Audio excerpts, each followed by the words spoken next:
Tendance dans le rouge à la mi-journée à la Bourse de Paris. Les investisseurs semblent prendre une partie de leurs bénéfices après le gain de 9% du CAC 40 sur 5 jours. La séance est plus calme en ce vendredi dans un contexte d'incertitude vis-à-vis de l'élection présidentielle américaine.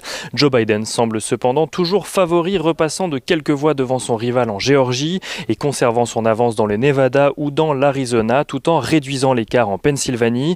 Rien n'est cependant joué pour le moment, même si après les bourses européennes, c'est la place de marché japonaise qui semble avoir joué la victoire de Joe Biden. Le Nikkei atteint en effet à la clôture ce matin son plus haut depuis 1991 à 24 325 points très exactement. Une hausse que plusieurs analystes lient directement à l'évolution de l'élection présidentielle, mais aussi à l'égalité au Sénat qui viendrait empêcher des modifications profondes des réglementations ou de la taxation dans le domaine des nouvelles technologies aux États-Unis. Du côté de Trump, celui-ci multiplie les recours, accusant les États qui continuent le dépouillement de participer à une fraude. Le président des États-Unis qui a déclaré hier faire la différence entre les votes légaux et les votes illégaux, ce qui a poussé ses partisans à demander tantôt l'arrêt des dépouillements dans les États où Donald Trump est en tête, tout en ne s'opposant pas à la continuation de ceux-ci lorsque cela pouvait lui apporter l'avantage. Aux États-Unis toujours, les investisseurs ont pris connaissance hier du compte-rendu de politique monétaire de la Fed. Celle-ci laisse pour le moment ses taux inchangés, même si elle précise qu'elle fera tout ce qui est nécessaire pour continuer à soutenir l'économie américaine. Dans les prochains mois, notamment, Jérôme Powell, son président, a d'ailleurs précisé que la reprise de l'économie américaine a dans un premier temps profité du soutien budgétaire et de la réouverture des entreprises avant de finalement voir sa croissance ralentir.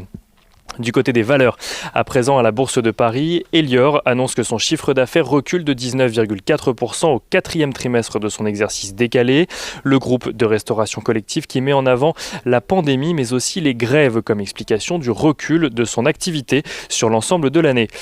Score, le spécialiste de la réassurance, estime que le coût de la pandémie sur ses comptes est de 507 millions d'euros depuis le début de l'année. 507 millions d'euros qui se divisent en 256 millions en assurance dommage et 251 millions en assurance vie. Sur le troisième trimestre, le résultat net de l'entreprise ressort tout de même à 109 millions d'euros, soit légèrement en dessous des 115 millions d'euros à la même période en 2019. Natixis voit de son côté son résultat net chuter de 91% au troisième trimestre. La banque annonce par ailleurs vouloir se désengager de sa filiale de gestion H2O dont elle détient 50,01% du capital. JC2Co accuse de son côté le coût de la crise sanitaire et constate un recul de son chiffre d'affaires de 37,9% du coup au troisième trimestre, un recul moins fort qu'au trimestre précédent, mais toujours en lien avec la crise sanitaire.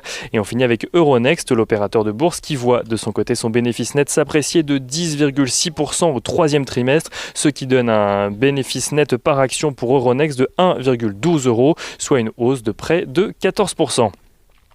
Du côté des matières premières à présent, le pétrole s'apprécie à la mi-journée sous les $40 le baril de Brent. L'once d'or, elle, se dirige vers les $1950 l'once. Et sur le marché des changes, l'euro-dollar